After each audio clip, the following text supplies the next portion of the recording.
I've noticed that you lot like to know the costs of stuff. So I've done it again. On this Bavaria S30 2017, I've worked out all the costs so you know how much it is going to cost you per year to run this beautiful little toy. So let's jump on board and go through the whole shaboodles. Okay, so this is quite a small boat. Honestly. So this is quite a small boat, but it's an entry-level boat, which a lot of people might buy as their first family boat. So 140,000 is quite a lot of money, but in the boat world, that isn't a lot. Now, before I go on board and start showing you everything, look at my socks. They are, believe it or not, the Rolling Stones Big Lips. Can you see them? Oh, it says something. What does it say on there? Happy socks. Happy socks. Okay, so I'm going to be happy. I'll be much happier also when this transit's gone past. Okay, so this is a fixed platform. It doesn't go high and low, but let's go and have a look on board. Now, before we start, I haven't cleaned it. It is dirty. I apologise. So I don't need loads of sarcastic comments below saying you thought you'd have cleaned it, all the rest of it. I know I should have. We didn't. We didn't have time. Oh, by the way, we are also selling this boat on boats.co.uk for 139,950. So when I tell you the good and the bad, remember, I am trying to sell it, but I'm also being honest with you. So in you come. Right. Before we kind of go into the details, Bavaria is an entry-level brand, and so there's lots of things that I will pick up on, which aren't big criticisms. They're just pointing out the difference between an entry-level brand like Bavaria and some of the more expensive boats we sell like Princesses and Fairlines. But as you can see, the cockpit for a 30-footer is quite big. Like I can sit around here. I mean, I'm 6'1". You can see I've got plenty of space here to sit around the table. The boat's fitted with a single diesel, which I won't show you, but I'll tell you about how much fuel it uses. So the first thing I notice is the table isn't the best. It's wood, but it's obviously quite cheaply finished.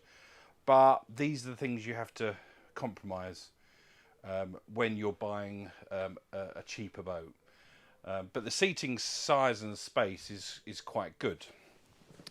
You then come over to the cockpit bar area. You've got a sink. They're my notes for the pricing for later. You've got a barbecue. I don't want this to turn into a negative tour, but there are going to be little things. Look, this barbecue lid bangs into there, and then you say, well, why don't you move the seat forward?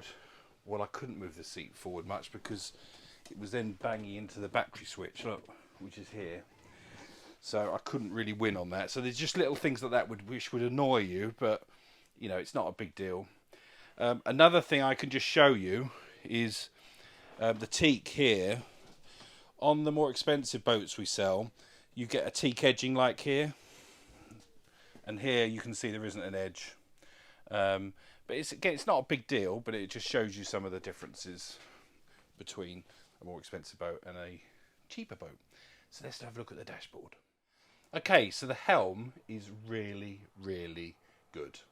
It's clear, it's functional. I can see all the gauges. You've got the rev counter, the speedo. You've got the bow thruster. Honestly, your phone. What are you doing?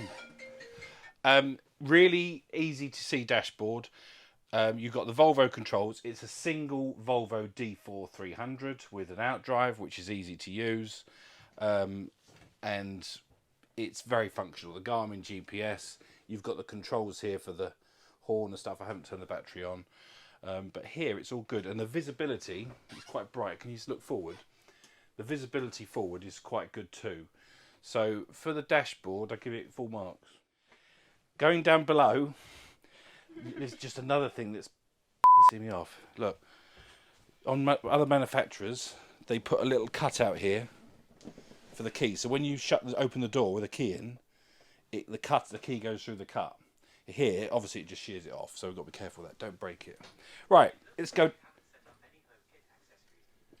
What are you doing? I'm still filming, by the way. Okay, kids go. Right, down below, it's pretty straightforward. We have got a little table here, which goes down to convert into a bed with some cushions. And we've got a bedroom there, which I'll show you in a minute. Little TV, come in. And a little galley. Little fridge. We've got a 2-burner gas hob. I'm not overly keen on gas, but lots of storage. This is all right, actually. It's all quite nice. Little sun hatches to let sunlight in. Have a look around the corner there. You've got the TV. So that's quite nice. The table down here is much better. It's like a limed oak finish, which is quite nice. Toilet. Again, remember it's 30-foot boat. Does smell a bit.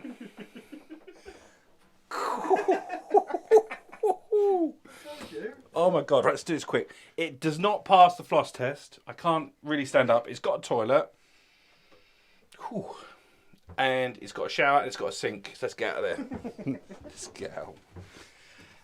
Right, back. You've got the aft cabin, which again I don't think is too bad for a 30-footer. You've got reasonable space. Here's a sock sofa. Oh, it's small in here. See the little window? It's got a nice little window. And you've got the bed here, which actually, oh dear, it's not bad. It's not bad. You won't want to be in here for a week. Remember, it's a small boat, but it's nice. Little hatch there. It's all good. Done the toilet. This is going to be quite a quick tour, isn't it? So here's the engine bay on the Bavaria. As you can see, it's a D4 300, which means it's 4 litre. Got the battery over there. Stainless tank. That's the blower pipe, by the way. That sucks in any fumes and sucks it out. Extractor. Stainless tank's very nice. And actually, I must say, the install and the quality of everything down here is top notch. Full marks for the engine bay. Well done, Bavaria. So this is the bit you lot seem to find really interesting. So I'm going to try and include... Oh, my brother. He's shouting for the dog. Listen to him. Right, so this bit I'm going to try and include in all our videos where I can. So I'm going to add a new section today, which is called the JB scores, which we'll do at the end. And we'll try and include this on all future videos too. Because some of you have said, oh, James, what do you give this boat as a score overall? So I'm going to include that as well. And we'll try and do that going forward. Because you lot seem fascinated by the facts. So let's first of all talk about the fuel. It's a D4 300 single outdrive boat. At 20 knots, you're going to be doing about 25 litres per hour. With a fuel cost of £1.80 in April 22 UK pricing, you can have a rough cost of £45 per hour. I'd say that's probably at the top end, probably be a bit less than that, probably more like 30, 40 quid, but let's keep it at the high end, £45 an hour in 20 nautical miles. So if an average user is using the boat 50 hours a year, that's 50 times £45, which is about £2,250 per year. So that's not too bad, is it? I'm now going to talk about financing, because again, you guys seem to like that. By the way, do you like my new mic? I bought a Rode Wireless Go 2 because some of you complained that the sound wasn't good enough. So I've bought a new fluffy thing and sound system. The finance costs. So this boat is up for 140,000. So let's just assume that you buy it for 140,000. The banks are going to want 30% deposit. Let's call it 40 grand. So that means you're borrowing £100,000 over 10 years, which gives you a repayment of about £1,000 per month, which again is quite affordable for a boat. So Now let's run through all the other costs and add those into the mix. So we've got a UK berth for this boat is about £6,000 per year. Servicing is quite reasonable, £2,500 per year, because it's quite a new boat. It's 2017, so it won't need an awful lot of expense spending. The anti-foul anodes and polishing, I would allow another couple of £1,000 per year. And lastly, your insurance is about £2,500 a year. So you've got fixed costs of about £13,000 per annum, which is, you know, just over £1,000 per month. So that's your fixed costs. Your variable costs of depreciation, which we'll put on the other side of the screen, which actually I don't think this boat's going to depreciate in the next year or two. I think with the price of new boats and everything else, it represents good value for money. So depreciation is 0. Fuel, we've already done that, is £2,250, and your finance costs are £1,000 a month, so 12,000 per year, depending on if you finance it or not. So your actual fixed costs, just over £1,000 a month, very, very affordable boating, which I hope a lot of you will like. The other thing loads of you have asked is about charter. Now, we do have 2 big charter boats in Mallorca. We've got a Princess 72 and a Sunseeker 76 yacht. Boats this size don't really charter, in my opinion, that well. So I'm not going to give you the charter cost. But in the future, on other videos where I think the boat can charter successfully, I will give you captain's costs. I will give you all the additional costs of running a boat as a charter.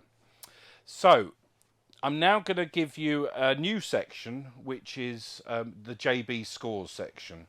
So we'll wipe the screen and put these up fresh on the screen. So the first one we've got is my brother Guy pointing at me. He's going to the pub. JB scores. So the first one is accommodation. So I think for a 30-foot boat, I think there's lots of space. You've got sleeping for 4, you've got a toilet and a shower. So I think it's quite good for 30 foot. So I'm going to give it 7 out of 10. Style, I don't think the boat looks bad, but I think they could have put a bit more glass on it. They've been clever with the black striping outside. So I think they could have done a bit better there. So I'm going to give it a 6 out of 10 for style. For fun, well, it's not a speed boat, but that engine will, you know, really give this boat a good turn of speed, and you'll be able to throw it around and stuff. So I think that's going to score quite highly at 7 out of 10. Running costs, well, I think it's very, very affordable. You know, family for 4 using this boat for a year, you know, it's not going to cost you an absolute fortune if you enjoy boating. And just think about all the holidays you won't have to go on abroad because you can use the boat. So I think it's going to give you a 9 out of 10 score for running costs. And the last section is quality. Well, I've pointed out a few things to you, but you must bear in mind this boat is a cheaper boat. I've taken that into account and I've given it 6.5 out of 10 for quality. So the JB overall score for this boat is 35.5. Where did the 0.5 come from? Oh, quality. I gave it 6.5 out of 10 for quality. So it's 35.5 out of 50, which is okay. So, as always, thanks for watching. Thanks for subscribing. If you enjoy it, press the thumbs up. The subscribers are doing really, really well, and it makes all our algorithms go really well too. So, keep on subscribing and enjoying the videos. And that's enough for today. Reasonable space. Have a look under there. So excited to see it. Oh!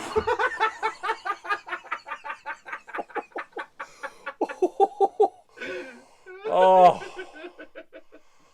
God, that really hurt. Right. Yeah. God.